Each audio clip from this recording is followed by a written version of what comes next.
ভগবতে বাসুদেবায় নমো। আজ তোমাদের সুখ শান্তি সমৃদ্ধি কামনা করে আমি আমার ব্লগটা শুরু করছি। আজকে বলবো জোড়া কলার রহস্য। জোড়া কলা দেখলে বাড়িতে কি করবে? নিয়ে আসবে না নিয়ে আসবে না? খাবে না খাবে না? কিন্তু জোড়া কলা মানুষকে কোটিপতিও বানিয়ে দিতে পারে কিভাবে, সেটাই আমি আজকে তোমাদের বলতে চাই। যেখানেই জোড়া কলা দেখতে পাও বাড়িতে নিয়ে আসো। জোড়া কলা এমন একটা জিনিস যা ভাগ্যকে বৃদ্ধি করে দিতে পারে। প্রত্যেকটা সমস্যা দুঃখ দুর্দশাকে এই জোড়া কলার সাহায্যে এই দুঃখ দুর্দশা শেষ করতে পারো। এবং এই ভিডিওটা শেষ পর্যন্ত দেখো, জোড়া কলার রহস্য। এই ভিডিওটা দেখলে জীবনে কিন্তু অনেক পরিবর্তন হবে জোড়া কলা যদি বাড়িতে নিয়ে আসো। কি সেই উপায়? এই জোড়া কলার একটি পরিবারকে সুখ শান্তি ধন সম্প্রতি সুখ শান্তি ধন সম্পত্তি নিয়ে আসতে পারে। চুম্বকের মতো টাকা আনতে পারে। রাতারাতি কোটিপতিও হয়ে যেতে পারো। যে বাড়িতে শ্রী বিষ্ণু নারায়ণের পুজো করা হয় সেখানে মা লক্ষ্মীও সন্তুষ্ট হয়ে থাকেন। জোড়া কলার এই ভিডিওতে যেটা বলবো অবশ্যই মেনে চলো। জীবনে কিন্তু দারিদ্র দুঃখ কষ্ট দূরে চলে যাবে এবং সম্পূর্ণ এই কাজটা করলে তাহলে তুমি অনেক উপকার পাবে।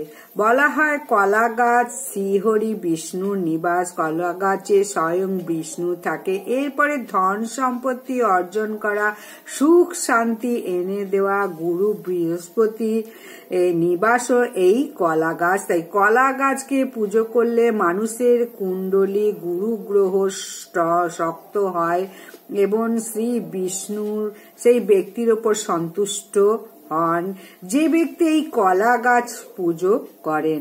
যেখানে শ্রীহরি সন্তুষ্ট হন সেখানে মা লক্ষ্মী ধন সম্পত্তি প্রচুর দিয়ে থাকেন। তাই যারা এই চ্যানেলে নতুন হয়েছে তারা কিন্তু চ্যানেলটা সাবস্ক্রাইব করো, পাশে দেওয়া বেল আই বটনটা ক্লিক করো, ভিডিওতে একটি লাইক এবং একটু শেয়ার করো যাতে ভিডিওটা অন্যরা দেখে উপকৃত হবে। আজকে ভিডিওতে কলা গাছ সম্পর্কেই বলবো, এর সঙ্গে জোড়া কলার বিশেষ উপকারিতা সেটাই জানাবো।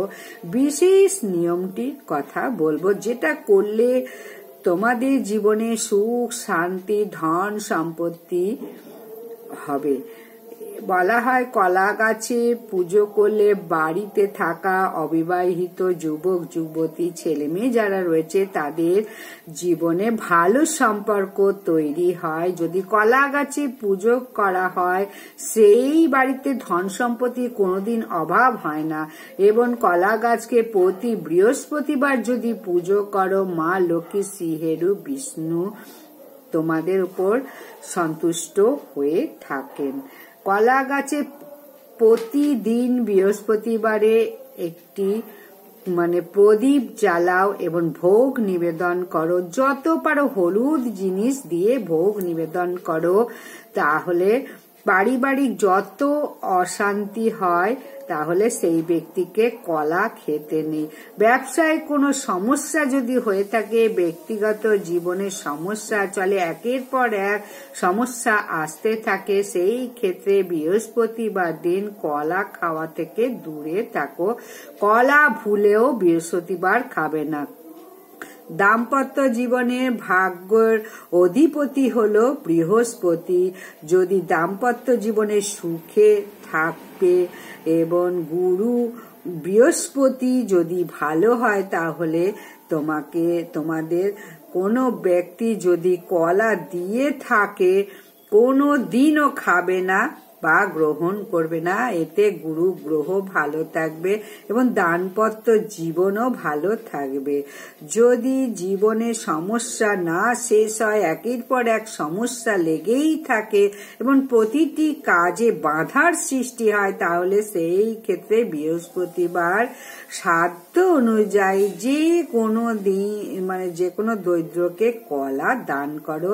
এতে জীবনে থাকা সেই সমস্যা দূর হবে। যে সমস্যা বাধাগুলি চলছে সেগুলো একেবারে নির্মূল হয়ে যাবে। যদি বৃহস্পতি খারাপ হয়, যদি গুরু গ্রহ খারাপ অবস্থায় থাকে, অর্থাৎ যে ব্যক্তি জীবনে বা কুণ্ডলে গুরু গ্রহ খারাপ, তার জীবনে অনেক ধরনের প্রবলেম ক্রিয়েট করে, অর্থাৎ তার অনেক জীবনে সমস্যা সৃষ্টি করে। যদি গুরু গ্রহ খারাপ চলে, তাহলে কলা যত পারো দান করো বৃহস্পতিবার দিন। আর কোনো দিনও কোনো ব্যক্তির থেকে হলুদ রঙের জিনিস কেউ দিলে নেবে না। যদি বৃহস্পতি গ্রহ খারাপ চলছে বা তাহলে কারুর থেকে যদি দান নাও হলুদ রঙের জিনিস, বৃহস্পতি আরো খারাপ হবে। বৃহস্পতি খারাপ হলে সর্বপ্রথম কলা দান করো। এর ফলে কারোর থেকে কোনো রকম হলুদ রঙের জিনিস কিন্তু নেবে না। এবং জোড়া কলার যে বিশেষ উপায় বা প্রতিকার, যেটা বাড়িতে সুখ শান্তি এনে দেবে, যেটি একটি বাড়িতে প্রচুর পরিমাণে অর্থ এনে দেয়, সেই বাড়িতে থাকা প্রত্যেকটি ব্যক্তির জীবনে প্রচুর পরিমাণে সাকসেস হয়, সাকসেস হবেই হবে। এর জন্য কি করতে হবে দেখো, একটি উপায় করো। উপায়টি কখন করবে? এই উপায়টা করবে বৃহস্পতিবার বা সোমবার, এই দুটো দিনের মধ্যে যে কোনো একটি দিন বেছে নাও। যদি বৃহস্পতিবার করো তাহলে অত্যন্ত শুভ ফল পাবে, আর তা না হলে সোমবারও করতে পারো। এই উপায়টি বৃহস্পতিবার বা সোমবার রাত্রিবেলা করতে হবে। এবং রাত্রে ঠাকুর ঘরে গিয়ে, যেখানে ঠাকুর রয়েছে সেখানে, বাড়িতে যেখানে নিত্য পূজা করা হয় সেখানে গিয়ে দুটো জোড়া কলা সংগ্রহ করতে হবে এবং জোড়া কলা সঙ্গে নিয়ে সেখানে গিয়ে একটি জোড়া কলাতে সিঁদুর দাও দিয়ে স্বস্তিক চিহ্ন আঁকো।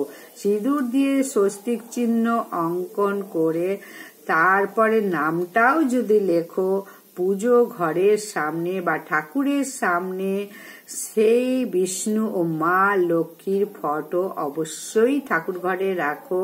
তার সঙ্গে ওই জোড়া কলা দুটি রাখো। এটি কলা পাতার ওপর ওই জোড়া কলাটাকে রাখো।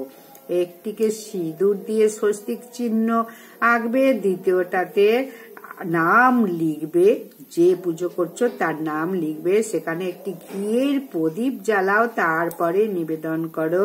প্রদীপ জ্বালানোর পর নিবেদন করো কলা পাতায় শ্রীহরির, বিষ্ণু এবং মা লক্ষ্মীর চরণে। সেটিকে সেদিনের জন্য সারা রাত্রে একইভাবে রেখে দাও। পরের দিন যদি সোমবার করে থাকো তাহলে মঙ্গলবার, আর যদি বৃহস্পতিবার করে থাকো তাহলে শুক্রবার। এই কি করবে ভালো করে শোনো। একটি জোড়া কলা নিয়ে মাথার ওপর দিয়ে ঘড়ির কাঁটার মতো যেভাবে ঘোরে ক্লক ওয়াইজ 7 বার ঘুরিয়ে নাও, অ্যান্টি ক্লকওয়াইজ ঘুরিয়ে নাও। ঘোরাতে ঘোরাতে বলতে হবে ওম নমো ভগবতে বাসুদেবায় নমঃ। এই মন্ত্রটি 7 বার বলতে হবে এবং 7 বার ঘোরাতে হবে মাথার ওপর দিয়ে এই জোড়া কলাটা। তারপরে দুটো কলাকে নিয়ে যেতে হবে শিব মন্দিরে। ঘোরানো কলাটাও নিয়ে যাবে এবং আরো যে কলাটা রয়েছে সেটাও নিয়ে যাবে। মহাদেবের চরণে সেই কলা নিবেদন করো। কারণ জোড়া কলা হচ্ছে দুটি কলা একত্রে জড়িত, তাই একে বলা হয় জোড়া কলা। এর অর্থ হলো নারীশ্বরের রূপ। সেই নারীশ্বরের রূপ মহাদেবের নারীশ্বরের রূপ মহাদেবের চরণে নিবেদন করো, করে সোজা বাড়িতে চলে এসো। উপায়টি জীবনে থাকা সমস্ত সমস্যা সহজ রাস্তা বার করে দেবে, জীবনে যত বাধা আছে দূর করবে, মনের ইচ্ছা মনের কামনা পূর্ণ করবে, স্বপ্নগুলোকেও পূর্ণ করবে এবং জীবনে সেই জিনিসটা পাবে যেটার জন্য খুব বেশি চেষ্টা করছো, কিছুতেই পাচ্ছ না, ভীষণভাবে কষ্ট করছো। তাহলে এই উপায়টি করো। তখনই সেই উপায়টি করো যদি ঈশ্বরের প্রতি ভক্তি, বিশ্বাস, আস্থা থাকে। সন্দেহ বা সংকোচ বোধ থাকলে এই উপায় ক্রিয়া করলে কখনো ভালো ফল পাওয়া যায় না। আর এই জোড়া কলা, অনেকে বলে যে জোড়া কলা খেলে জোড়া বাচ্চা হবে, আবার অনেকে বলে পরজন্মে একসঙ্গে জুড়ে যাবে, তাই জোড়া কলা খাবো না। তাই জোড়া কলা নিয়ে অনেকের মনে অনেক সংশয়। আজকে আমি জোড়া কলার একটা সুন্দর উপায় বা টোটকা বলে দিলাম। জোড়া কলা কোনো অশুভ নয়, তবে হ্যাঁ বলে যে জোড়া কলা পুজোয় দিতে নেই, কিন্তু কিভাবে পুজোয় দিতে হবে সেটা সম্পূর্ণ দেখিয়ে দিলাম ভিডিওটাতে। ভিডিওটা দেখো, দেখে যদি উপকৃত হও অবশ্যই লাইক, সাবস্ক্রাইব, শেয়ার করো, কিছু জানার থাকলে কমেন্ট করো। নমস্কার, বিদায়। আবার আসছি পরবর্তী একটা সুন্দর ভিডিও নিয়ে।